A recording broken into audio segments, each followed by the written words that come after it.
In the 1930s, as conflict increased across Europe and Asia, thousands of Americans with a passion for aviation were eager to help defend their country. The result was the Civil Air Patrol, a volunteer force that today still provides education and emergency services.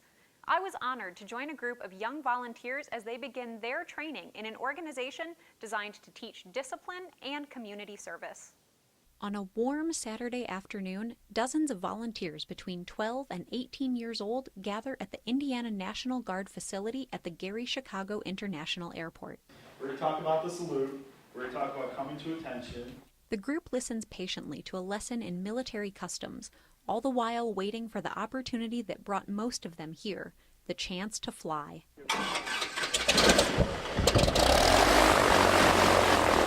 On this day, new recruits to the Civil Air Patrol are waiting for morning fog to clear so they can take their first flight as cadets. Their instructor, Major Aaron Angelini, remembers that feeling. He began as a cadet himself some 14 years ago.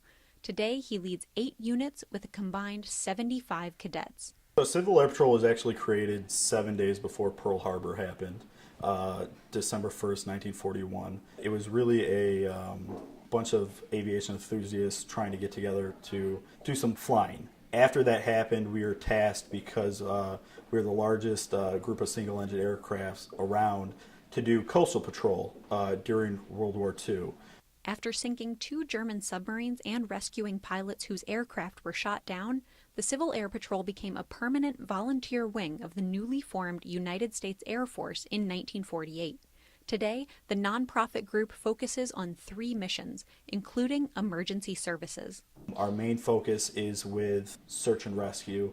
Airplanes have emergency locating transponders, and when they go off, they send us to go find them. We either are called out by the Air Force Rescue Coordination Center to do Air Force missions, or the governor can call us out for different disasters. And we never know. A tornado could hit at any time, an earthquake can hit at any time, and we're always preparing because we never know when we're going to be needed.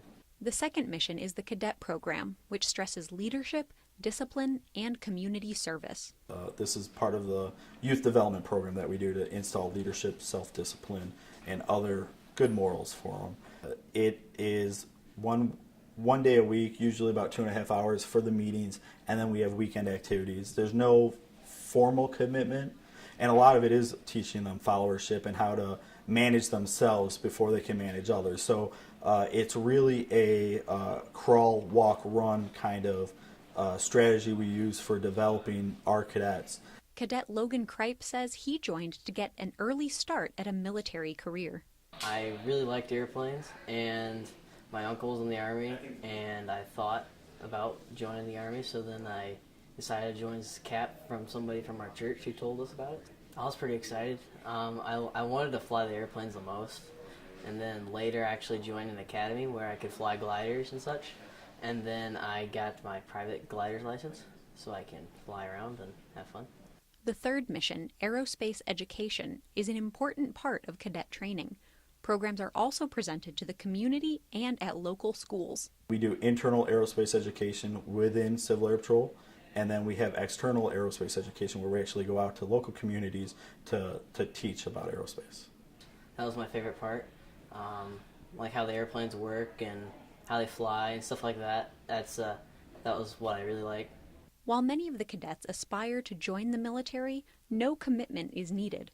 Cadets go on to use their skills in a variety of fields, and some simply enjoy flying. That's basically like what the majority of the people do is join CAP because they like to fly.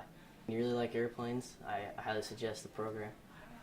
The wildest thing is to have a cadet who's real timid and shut down and not really talking, and after about 2 years of us being able to develop them, they're telling people what to do, different orders, telling them how to march right, fixing their uniform, and completely come out of their shell. It's definitely rewarding.